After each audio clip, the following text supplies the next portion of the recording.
On va passer à une autre activité d'application, l'activité d'application numéro 3.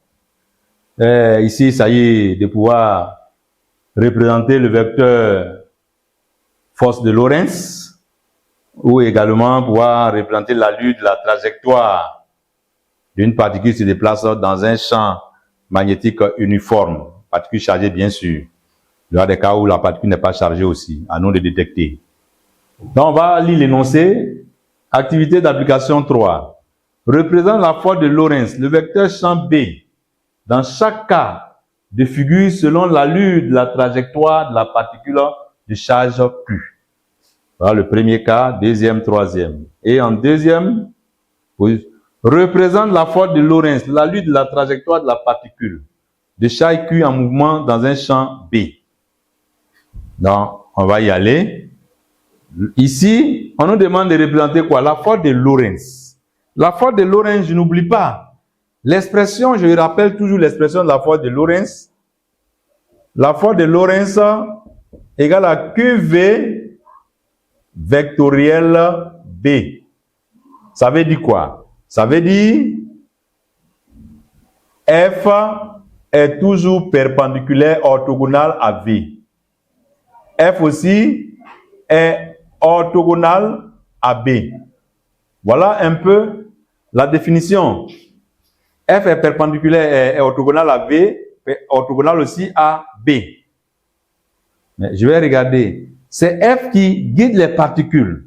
Où F est dirigé, c'est là-bas la particule sera déviée.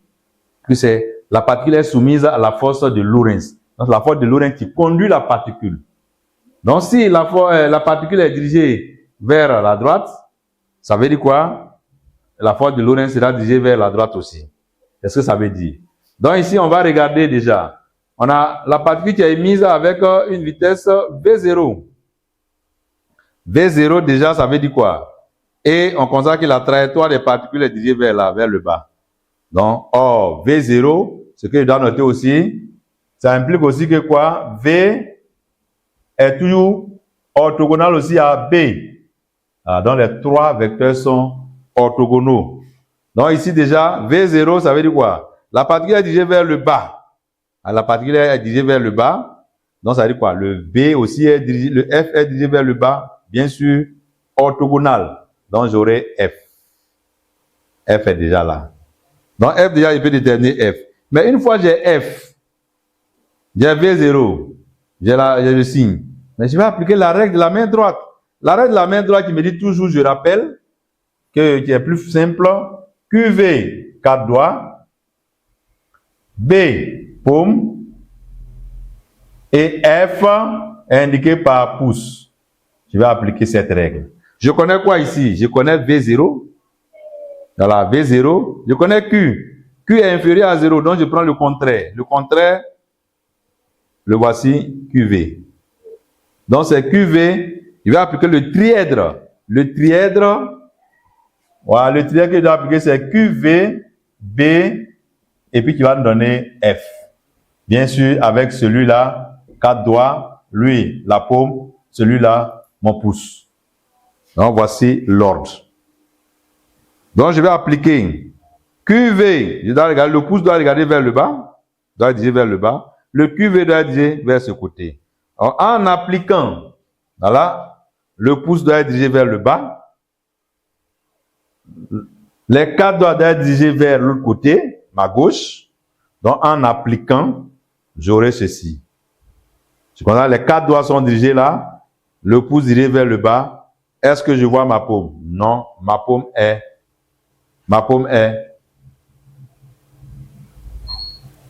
se dirige vers l'arrière du plan. Donc, on a un champ qui est entrant. Donc, je mets un champ entrant. Je peux le mettre partout. B. OK. C'est un champ qui est entrant. Voilà la preuve en est. On a un champ entrant pour le premier cas. On passe maintenant au deuxième cas. Le deuxième cas, la particule est déviée vers là-haut. Donc, ça veut dire que FM, la force magnétique, est dirigée vers là aussi. Si la force magnétique est dirigée vers là, le Q est supérieur à 0. Donc, QV0, c'est V0. Je vais appliquer la règle. Je constate que là, voici la règle. On constate qu'on a affaire à un B qui est entrant. Ma paume entre aussi à fois. Là, je ne vois pas la paume. Donc, on a un B qui est entrant. Je passe au troisième cas. Troisième cas, la particule est déviée. Donc là, on a F qui est là, F, la force de Lorentz. Voilà, puisque c'est la force F qui guide les particules. La particule est déviée vers là-haut. Donc, ici, les particules de F aussi sera déviée vers où les particules sont déviées.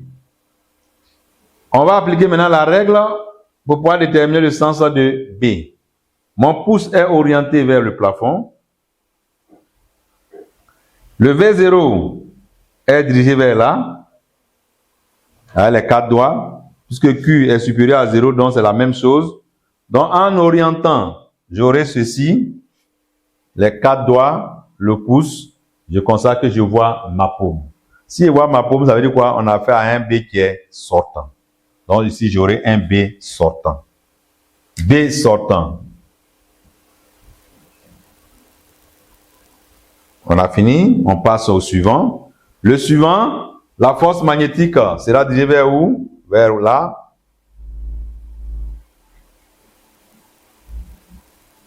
B. Ah, c'est la force de Lorentz.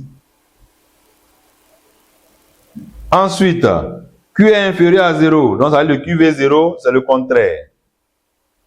Alors, QV0. Je vais appliquer QV0. Le pouce doit être dirigé vers le plafond. Et les 4 doigts dirigés vers là. Nous avons ce cas qui est là. Pour le D, comme je le disais tout à l'heure, on a représenté le F déjà parce que la particule est attirée vers là-haut.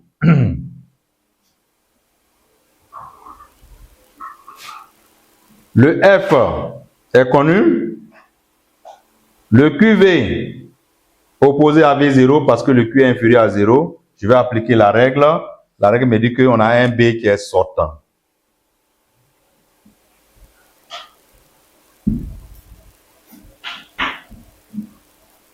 On passe au dernier cas. Dernier cas de figure, voici où le F est dirigé. F, c'est toujours dirigé. Voilà, nous avons la trajectoire de la particule dirigée vers le bas, donc F aussi sera dirigé vers le bas. Mais bien sûr, perpendiculaire orthogonal à V0. Je vais chercher maintenant Q est supérieur à 0 et B. Q est supérieur à 0, donc en appliquant la règle, le pouce étant orienté suivant F, QV0, suivant V0, on a un B qui est sortant. Voilà pour ce qui est de cet exercice. Nous avons ici, bon, au moins il faut bien représenter la perpendiculaire. Ok, F. Voilà pour ce qui est de la première partie. La deuxième partie, qu'est-ce qu'on nous demande? Représente la force de Lorentz, l'allure de la particule de chaque Q. La force de Lorentz, à moi maintenant d'appliquer toujours la même règle. On va appliquer le trièdre direct. Le trièdre, ici, nous avons, on a oublié de mettre les charges. La charge Q est supérieure à 0. La charge Q est inférieure à 0. Voilà. Et là, maintenant, on peut appliquer, pouvoir tracer l'allure. D'abord, représenter le F. Où F est orienté, c'est là-bas aussi, la trajectoire, les particules vont dévier. Donc, d'abord, je vais regarder, je vais appliquer mon trièdre QV. V0 est là, B est là, B est sortant. Donc, ça veut dire ici, les éléments qui m'intéressent déjà que je connais, les 4 doigts et la paume. Les 4 doigts sont orientés là. Et la paume, on voit. Donc, ça veut dire quoi? J'aurai ceci. Donc, F est dirigé vers le bas.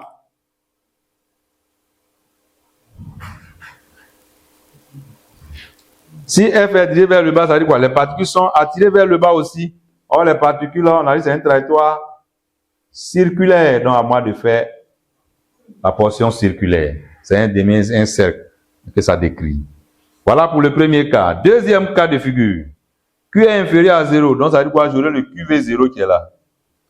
C'est le QV0 que je prends et je dois avoir la paume parce que le B est sortant. Donc, on a ceci. On constate que le F est dirigé vers où? Notre pouce est dirigé vers le plafond. Donc, on aura ceci. F. Si F est dirigé vers là, ça veut dire quoi? Les particules sont attirées vers le plafond également. On aura une portion circulaire. La portion circulaire. OK.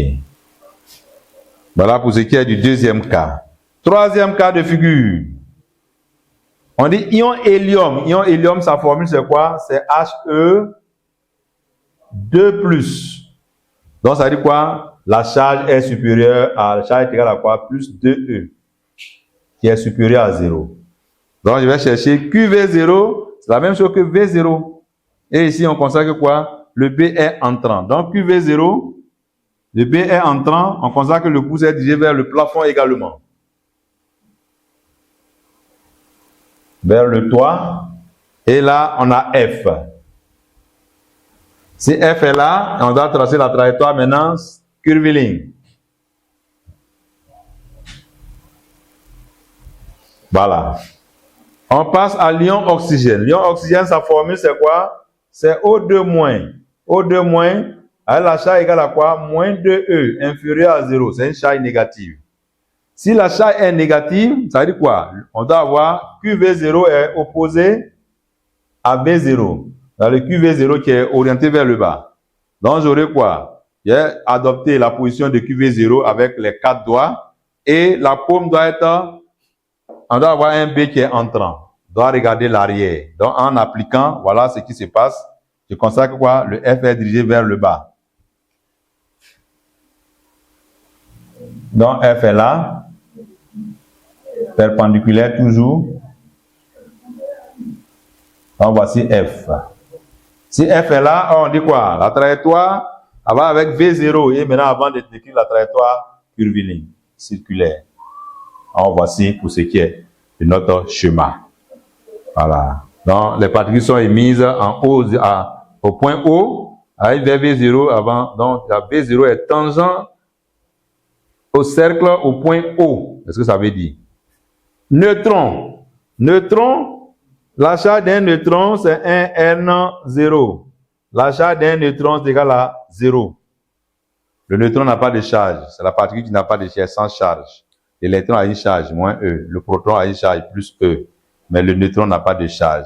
S'il n'y a pas de charge, ça veut dire quoi? On n'a pas de force. On n'a pas de force. La force est nulle. On n'a pas de force de Lorentz. S'il n'y a pas de force de Lorentz, ça veut dire quoi? Les particules sont émises, lancées. Les particules vont décrire la trajectoire rectiligne. Aller tout droit.